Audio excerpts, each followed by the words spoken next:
Your inspired journey, guiding ordinary people to extraordinary lives. Lessons for the journey, cultivating the soil, tools for successful interaction. Step 4, reason, with your personal change coach, Hetheru. What is cultivating the soil? To cultivate means to nurture, encourage, support, help, develop, or improve. Cultivating takes effort and time. The soil is the soul of a person, and both need I and you to grow and to go. How do you cultivate the soil? It's going to depend on the role that you play in someone else's life or that they play in yours. As a teacher or mentor, this includes parenting, listening, finding common ground, sharing life experience, respecting their journey, and not no judgment is a key factor in cultivating the soul of a person.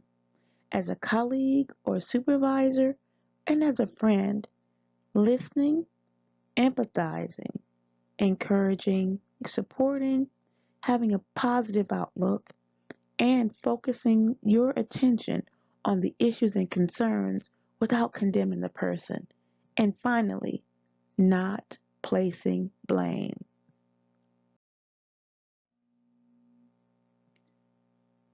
This process of reasoning is critical to cultivating someone's soul. It's important because reasoning helps people to respond in spite of their emotions, and it helps them to seek the best options towards solving real problems.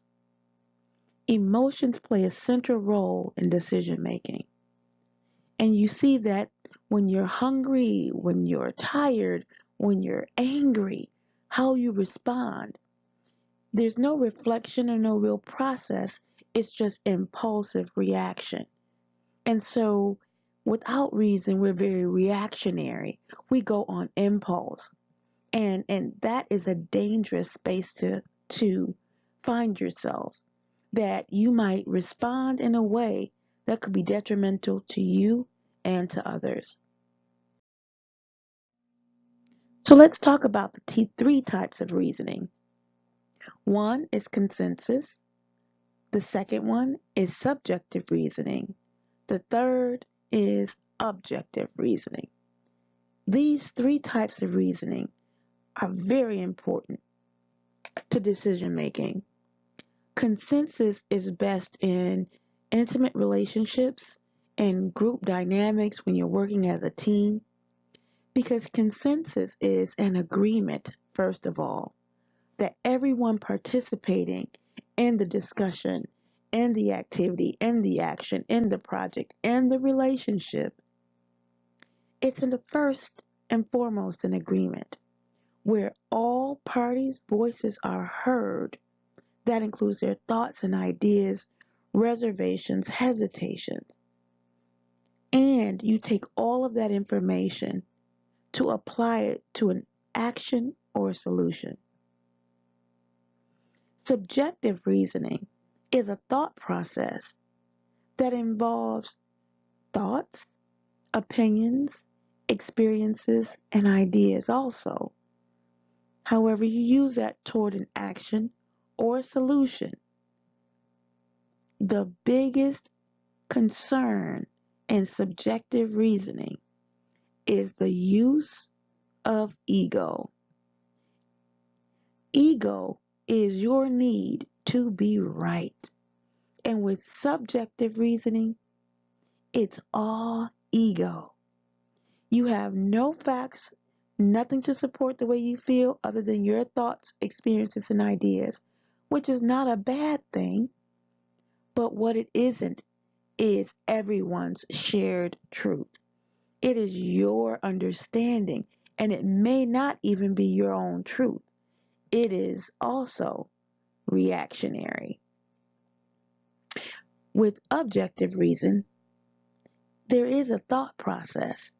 This thought process includes facts or logic, again toward an action or solution, but it involves no ego.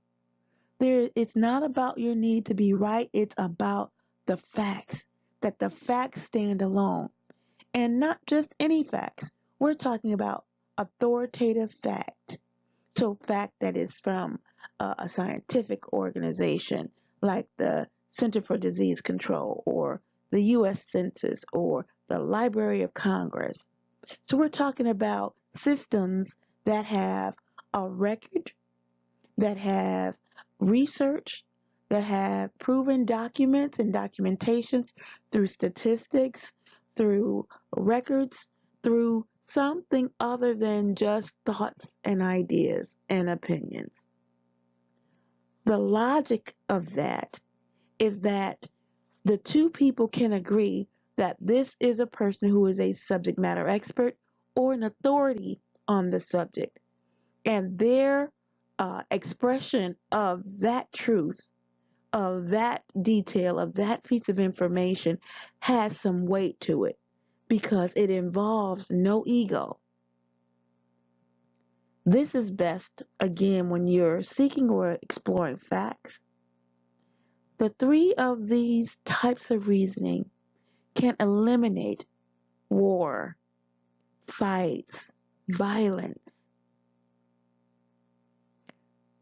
It is a very simple solution to many of our problems in our families, and our relationships, in our communities, and our governments, and our world.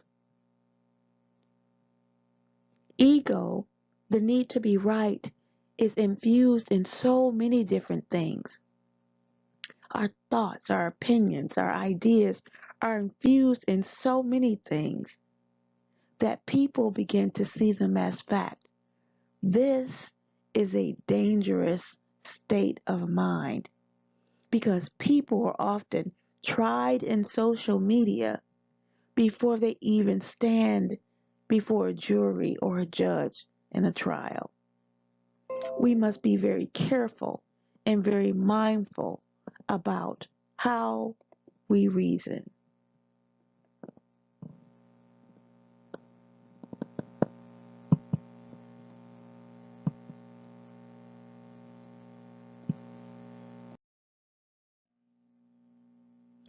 As we learn more about cultivating the soil and the soul, let us remember that we're cultivating a soul, giving a hand up and not a handout. This is your personal change coach, Hetheru. Let the journey continue.